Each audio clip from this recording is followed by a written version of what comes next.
தமிழக வெற்றிக் கழகம் தன்னந்தனியாகவே போட்டியிட்டு பெரும்பான்மையுடன் ஆட்சி அமைக்க முடியும். இருந்த போதிலும் நம்மை நம்பி வருவோருக்கு ஆட்சியிலும் பங்கு, அதிகாரத்திலும் பங்கு. இது more of ethical point sir. நம்ம நம்பியும் சில கட்சிகள் வரலாம் இல்லையா?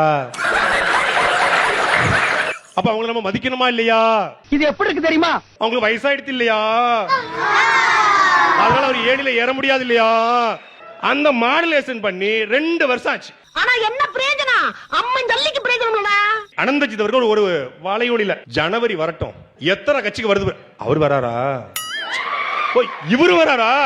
ஜனவரிக்கு பிறகு மிகப்பெரிய ஒரு புரட்சியே ஏற்பட போகுது அப்படின்ற ரெடி தகவல்லாம் வருது. எல்லாம் ரெடி.